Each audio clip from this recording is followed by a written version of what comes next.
ఒక తప్పు మన నదుల్ని పాకిస్తాన్ చేతులకు వెళ్లేలా చేసింది. ఒక ఆలస్యం మన శత్రువులకి మన మీద దాడి చేసే ధైర్యాన్ని ఇచ్చింది. ఈ చీకటి వెనకాల ఉన్నది ఒకే ఒక్క మనిషి, అతనే జవహర్ లాల్ నెహ్రూ. ఇప్పటి వరకు మీరు తెలుసుకున్న హిస్టరీ అంతా తీసుకెళ్లి చెత్తబొట్లో పడేయండి. ఈ రాజులు, బ్రిటిషర్స్, పాలిటీషియన్స్ కలిసి మన చరిత్రని వాళ్ళకి ఇష్టం వచ్చినట్టు రాసేశారు. వాటినే మనం ఇంతకాలం నిజాలనుకుంటూ బ్రతికేస్తున్నాం. మన ఇగ్నోరెన్స్ ని క్యాష్ చేసుకుంటూ ఈ ప్రశ్న లాంటి పనికిమాలిన యూట్యూబర్స్ అలాగే వాళ్ళ సపోర్టర్స్ రెచ్చిపోతున్నారు. ఇక మీదట అలా జరగకూడదు. ఇప్పుడు జరిగే వాటన్నిటికీ కారణమైన అసలైన హిస్టరీని విత్ ప్రూఫ్స్ నేను మీ ముందుకు తీసుకొస్తాను. ఈ ప్రశ్న, తులసి చందు అలాగే ఇంకా చాలా మంది ప్రోపగెండా చేసే ఛానల్స్ జనాల్ని మోసం చేస్తున్నారు. పైగా ఎదురెళ్లి వాళ్ళ నెరేటివ్స్ ని క్వశ్చన్ చేస్తుంటే ఆ క్వశ్చన్ చేసిన వాళ్ళని వాట్సాప్ యూనివర్సిటీ అని లేదా అదేంటది బత్తాయిలంట ఇలాంటి రకరకాల పేర్లతో పర్సనల్ అటాక్స్ చేసేసి సునకానందం పొందేస్తున్నారు. సో వాళ్ళ నెరేటివ్స్ కి దీటుగా విత్ ప్రూఫ్స్ అసలైన హిస్టరీని మీకు ఈ ఛానల్ ద్వారా తీసుకొద్దామని నిర్ణయించుకున్నాను. ఈ వీడియోలో అసలు కాశ్మీర్ విషయంలో ఏం జరిగింది అండ్ ఇందులో నెహ్రూ చేసిన అతి దుర్మార్గమైన పని ఏంటి అనేది ఎక్స్ప్లెయిన్ చేస్తాను. ఇది ఒక కాంట్రవర్షియల్ టాపిక్ అని తెలిసినా నేను ఎందుకు చెప్తున్నానంటే రానున్న రోజుల్లో మన మీద ఎవరు డైరెక్ట్ గా యుద్ధానికి రారు. అంతా కూడా ఈ ఇండైరెక్ట్ ప్రాపగెండాలు అలాగే మ్యానిపులేషన్స్ తోనే మన దేశాన్ని ఓడిస్తారు. సో దానికోసమే నేను రిస్క్ అయినా సరే ఇలాంటి టాపిక్స్ చేయడానికి నిర్ణయించుకున్నాను. మీరు కూడా రెడీ అయితే ఈ వీడియోకి లైక్ చేయండి. ఇంకా మొదలు పెడదాం.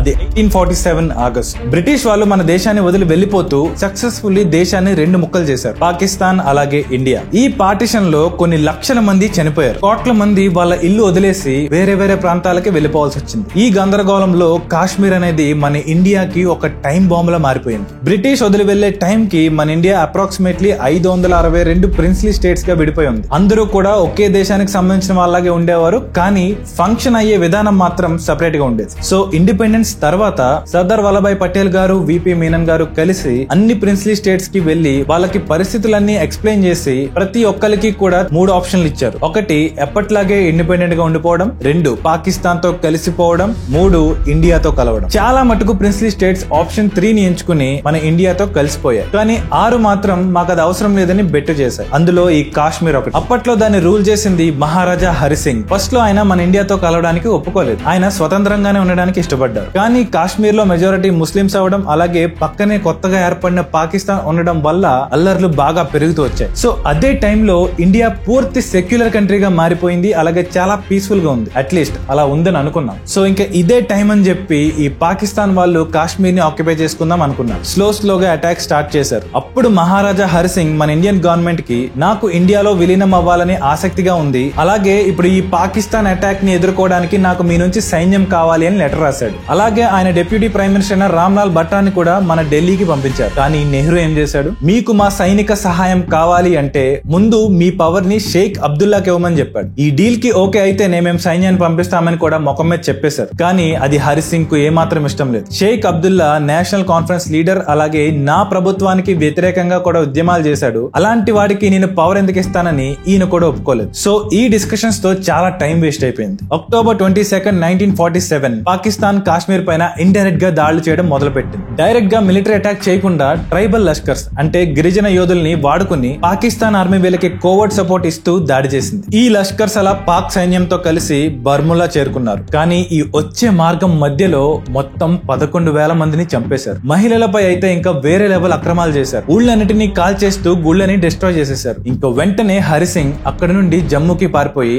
మళ్ళీ మన ఇండియన్ గవర్నమెంట్ కి SOS రిక్వెస్ట్ చేస్తూ మరి సహాయం కోరాడు. అయినా సరే నెహ్రూ మళ్ళీ అదే మాట, షేక్ అబ్దుల్లా లేకుండా మేము సైన్యాన్ని పంపము అని చెప్పేశాడు. ఇంకా ఇలా కాదని ఆ టైంలో మన governor general mount button Sardar Vallabhbhai Patel గారితో కలిసి నెహ్రూని మన ఆర్మీని ఎలాగైనా పంపించమని కన్విన్స్ చేశారు. సో ఈ సమయంలోనే హరిసింగ్ కూడా పాకిస్తాన్ దాన్ని తట్టుకోలేక నెహ్రూ అడిగిన దానికి ఒప్పుకొని ఇండియాలో విలీనం అయిపోతున్నామని అక్టోబర్ 26, 1947 ఇన్స్ట్రుమెంట్ ఆఫ్ యాక్సెషన్ మీద సైన్ చేసేశారు. అలా ఈ అగ్రిమెంట్ ప్రకారం జమ్మూ అండ్ కాశ్మీర్ మన ఇండియాలో అఫీషియల్ గా కలిసిపోయింది. ఇంకో వెంటనే మన ఇండియన్ ఆర్మీని అక్కడ శ్రీనగర్ కి డిప్లాయ్ చేసేసారు. కానీ అప్పటికే చాలా ఆలస్యం అయిపోయింది. ఆల్రెడీ ముజాఫరాబాద్, బాల్టిస్తాన్, మిర్పూర్ లాంటి ప్రాంతాలని పాకిస్తాన్ ఆక్యుపై చేసేసింది. వాటినే మనం ఇప్పుడు పాక్ ఆక్యుపైడ్ కాశ్మీర్ అంటే POK అంటున్నాం. నెహ్రూ అనుకున్నట్టే అబ్దుల్లాని కాశ్మీర్ కి లీడర్ ని చేసేశాడు. కొంతకాలం తర్వాత ఈ షేక్ అబ్దుల్ ఇండిపెండెంట్ కాశ్మీర్ కావాలని స్టార్ట్ చేశాడు. పాముకి పాలు పోసి పెంచితే ఏం జరుగుతుంది? సో ఆ తర్వాత ఈ అబ్దుల్లాని 1953లో దేశద్రోహం కేసులో పెట్టి జైల్లో వేశారు. నెహ్రూ చేసిన ఆలస్యం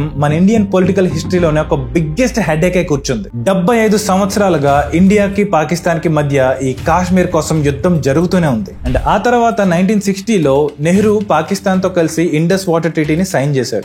ఎంత బాగా నెగోషియేట్ చేశారంటే మన నదుల నుండి 80% పాకిస్తాన్ కి 20% మనకి వచ్చేలాగా మాట్లాడి సంతకం చేసి వచ్చారు. ఎందుకు ఇలా చేశారో అని అడిగితే శాంతి భద్రతలు నెలకొల్పడానికి ఈ త్యాగం తప్పదు అన్నారు. అక్కడ స్టార్ట్ అయింది ఈ అపీజ్మెంట్ పాలిటిక్స్. ఇప్పటికీ మనం దాన్ని చూస్తున్నాం. ఇంకా ఆ తర్వాత 1965, 1999 కార్గిల్ వార్స్ వల్ల కాశ్మీర్ ఒక డేంజర్ జోన్ గా మారిపోయింది. 1990లో 3 లక్షల Kashmiri pundits Pak supported terrorism వల్ల అక్కడ నుండి పారిపోయారు. కాశ్మీర్ ఫైల్స్ గురించి వినే ఉంటారు. అది కూడా దీన్ని బేస్ చేసుకునే తీశారు. ఇలా చెప్పుకుంటూ పోతే ఇంకా ఎన్నో ఉంటాయి. నెహ్రూ వ్యక్తిగత నిర్ణయాల కోసం మన నేషనల్ ఇంట్రెస్ట్ ని కూడా పక్కన పెట్టి దేశానికి ఏం చేస్తే మంచిది అనే ఆలోచన లేకుండా ఇలాంటి నిర్ణయాలు తీసుకోవడం వల్ల ఇప్పుడు 75 సంవత్సరాలు గడిచినా సరే మనం కాశ్మీర్ కోసం కొట్టుకు చేస్తున్నాం. ఇది అసలైన హిస్టరీ. రామ్లాల్ బట్రా గారి మెమోయిర్స్ నుండి కాశ్మీర్ డిస్ప్యూటెడ్ లెగసీ దాకా నేను మాట్లాడిన ప్రతి పాయింట్ కి సపోర్ట్ చేసే లెజిట్ డాక్యుమెంట్స్ లింక్స్ నేను కింద డిస్క్రిప్షన్ లో పెడతాను. ఖచ్చితంగా మీరు చెక్ చేయండి. సో ఇంక మనం విషయంలోకి వెళ్ళిపోతే ఎన్ని దాడులు జరిగినా మన సైడ్ నుండి అంత రియాక్షన్ రాలేదు. కానీ 2019 పుల్వామా అటాక్ తర్వాత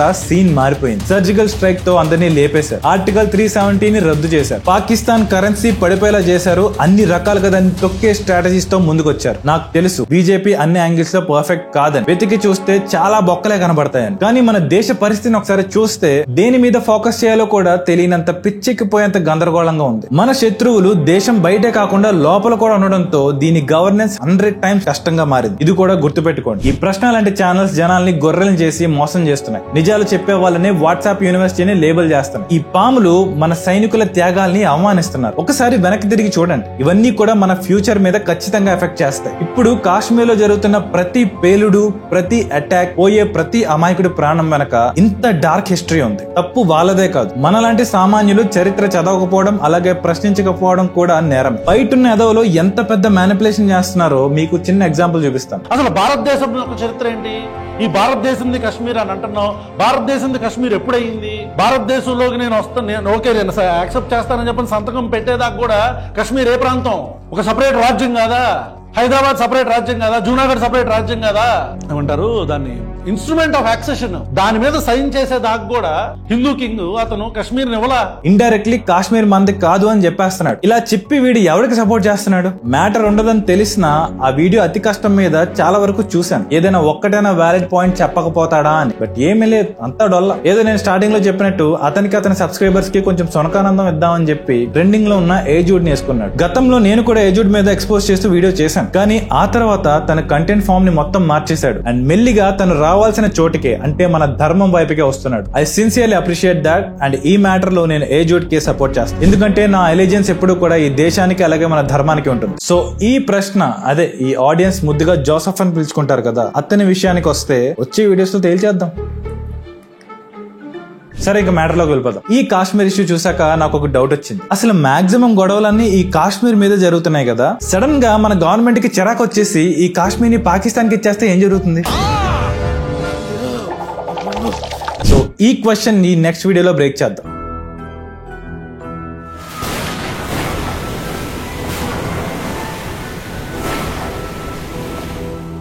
సో ఆబ్వియస్లీ మనం నిజాలు మాట్లాడుతున్నాం కాబట్టి మనకు అంత రీచ్ రాదు. సో ఈ ఛానల్ గ్రోత్ మీ చేతిలోనే ఉంది. ఈ వీడియోకి లైక్ చేసి వీడియోని షేర్ చేయండి. అలాగే కామెంట్ చేయడం మాత్రం మర్చిపోకండి. మన కామెంట్ సెక్షన్ లో ఎంగేజ్మెంట్ ఉంటేనే మన ఛానల్ సక్సెస్ అవుతున్నట్టు.